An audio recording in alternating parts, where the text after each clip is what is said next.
G'day lovelies and welcome back. Over the next few weeks I'm going to be making 4 videos on how to prepare on a budget for any crisis coming our way. And believe me, they're all on our doorstep.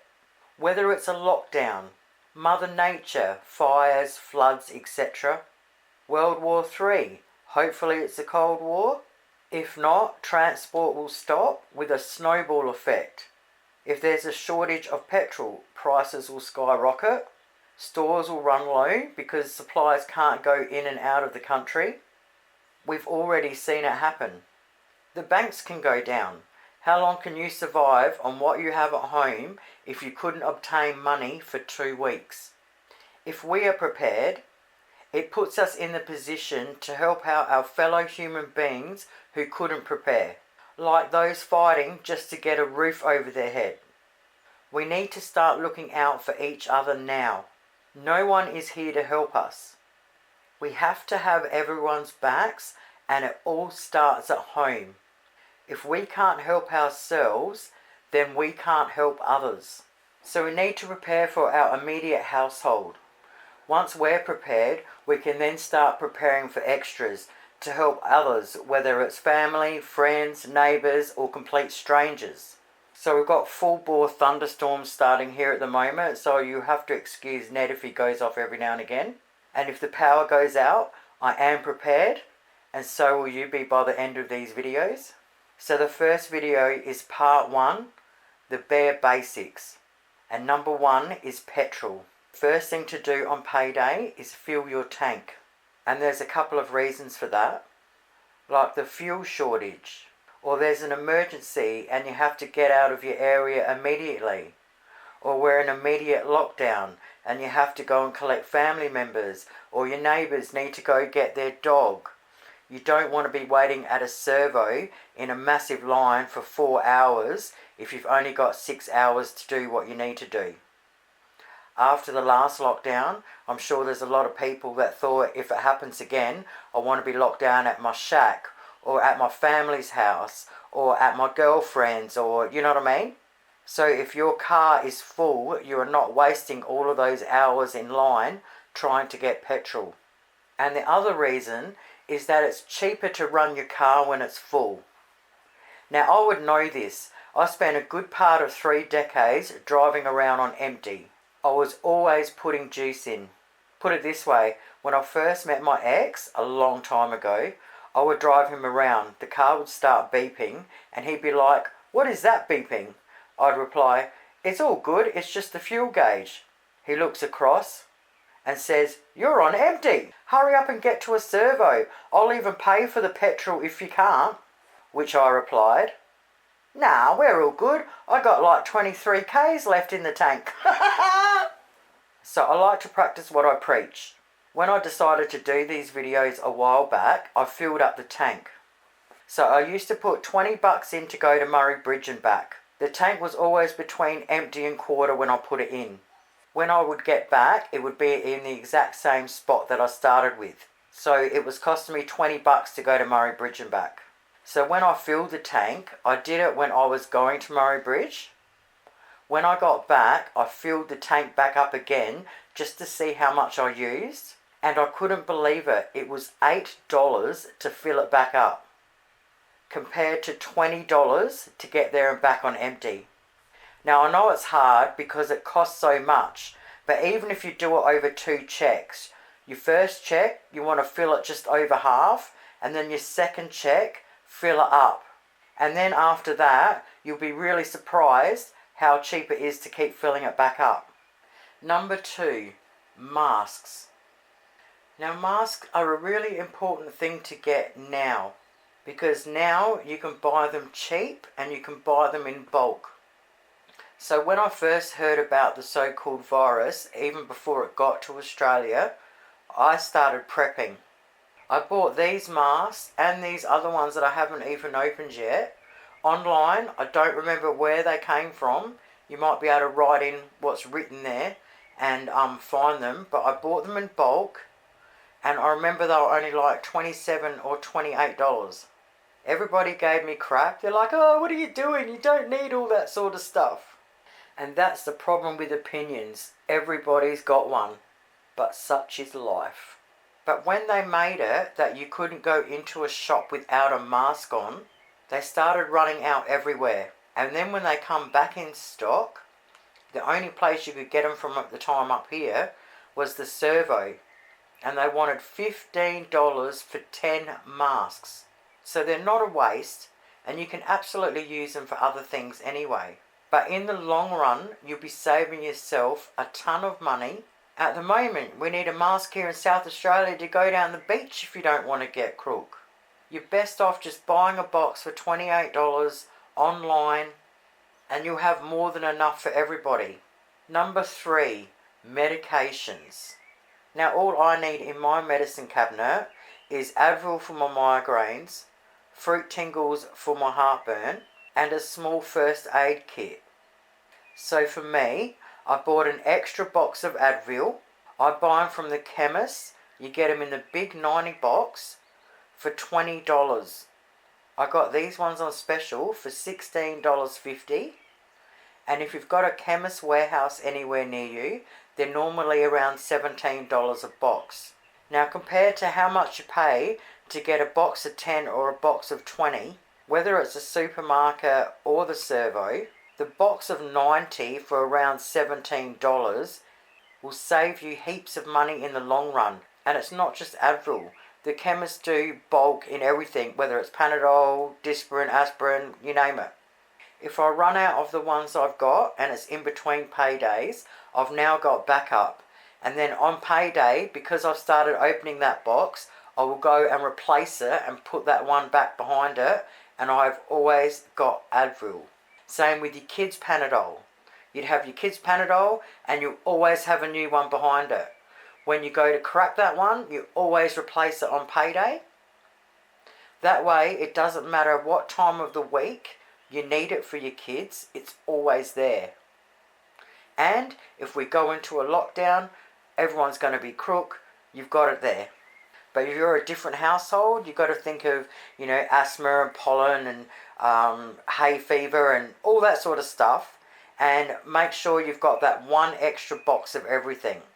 Now, if you're a smoker, I know it's really hard because we can't afford to smoke as it is, to try and get a couple of weeks worth of smokes in advance stashed away somewhere. That way, if we're in an automatic lockdown, you've got cigarettes and you can stretch them out. Now, I'm going to suggest at the same time as you do that, you buy a box of these Nicotbait patches. Now, I have given up smoking 1,111 times so far. And these patches actually do work for the cravings. If you whack one on, you really don't go searching for a cigarette. It's more your head and what you do normally in a day. So if you keep yourself busy painting or working on the car or doing lawns or craft work or whatever it is that you do, you won't be such a pain in the ass to the rest of your family when you're in lockdown. Now, they're $55 a packet, which is absolutely ridiculous.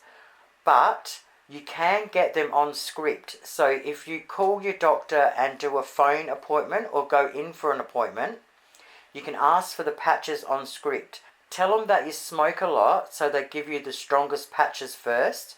So what I do with the really strong patches is that I cut them in half. There's a point there where you can cut them in half.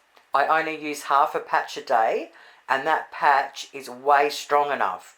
So the packet is for 2 weeks, but if you get the strong ones and you halve them, you've got a month's worth there. And everyone in your household will thank you for it. Number 4, toilet paper. So you've got all these people around the world saying, what is it with Aussies and this toilet paper? Look, lovelies, Aussies are full of shit. We are known as the shit stirrers of the countries. We give shit, we take shit. If you're thinking of coming to Australia and you can't handle a little bit of shit stirring, please stay away. And if you don't mind a little bit of shit stirring and you do come over here, please keep an eye out for the drop bears. I don't know why, but at the moment they are really, really active, and they're even freaking me out and I'm used to them. Now when it comes to the toilet paper, I love getting the long rolls, okay? They are way worth it. They last so much longer than these small little flimsy rolls. I buy these 12 packs from Big W for $15. Now there's two reasons for it. People panic and go out and buy toilet paper, and you don't want to be in there fighting in the aisles. You want to be at home, nice and peacefully, wiping your butt in the beautiful sounds of nature. It's something that doesn't go off. It's something that will never go to waste. So definitely get the extra toilet paper, 4 to 6 weeks worth, for whatever size your family is. Now if you've got a house full of girls, make sure there's plenty of pads and tampons. They also don't go off and will never go to waste. But what a nightmare being locked down for 2 weeks and all the girls are on their periods. So go out and get them. Now if you've got little bubbas, get some nappies. Get one big packet of nappies, but get them in a bigger size. If we go into lockdown tomorrow, yes, your baby might be in 2 bigger nappies, but at least they're in nappies. They won't go to waste, because when the next time they've got to go up in a size, you'll use that box first, and then you'll go out and get the next size up and have that stashed. Now the basic necessities: bread, water, rice, and milk for cooking. Now we might all drink tap water, and that's fantastic. But a few years back we had a fire up through where our drinking water is, and when they dumped all the helicopter crap, it went into the water. So when you turned on the tap, the chlorine was so strong you might as well have drinking out of your swimming pool. So I started buying these boxes of water. They're under $4 a box for 10 litres. Oh, that was a beauty. You right, Nettie? Good boy. Good boy, darling.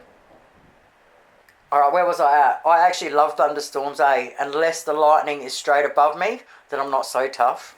So, yeah, the water. So I started drinking the spring water. So for things like that, or if you're in a flood and you get cut off and your water's no good, you've got it there. You want to go camping, you've already got boxes of water there you can just grab. It's just another thing that's cheap, that you don't have to pay for on the way out the door. And it will never go to waste, and it's fantastic to have. Because the first thing anyone does in any crisis, no matter what it is they'll go for toilet paper and water. But if you've already got it stocked up, you don't have to worry about it. Now bread. Now I'm actually stocking everything up without having a chest freezer. It is one of my things on the list, but I do have to get a camera first. So for bread, I can't afford the room in my freezer for loaves of bread. So I would use my bread maker.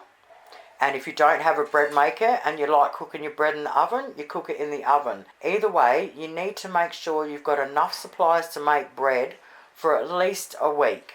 But I would aim for 3 weeks. So when your bread supply is getting low, or you want to ration it out, things like these wraps and salada biscuits and stuff are great to use as an alternative. The next thing is rice.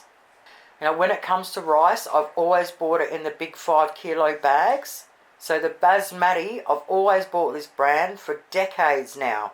I get it from Coles, and it goes on special once every 6 weeks or so for $12 a bag. Now the jasmine, well, now it's pissing down. The jasmine rice, this one I think it's $8.50 all day long, and they're way cheaper in the long run than buying small packets. These UHT milks are perfect for cooking. If you have to use them for your teas and coffees, you can. I just don't like the taste of it, but it's still better than nothing. But for cooking, you can't go wrong. So I try to keep 7 in the cupboard at all times. If you practice starting to get used to cooking with them, you'll start using them, and then you buy your new ones and you put them to the back. They've got a shelf life of only about 6 months these days. So if you get used to using them, you'll keep rotating them and they won't go out of date. So UHT milks are very important to pantry cooking. And if you go camping, you can always grab a few of them and take them too.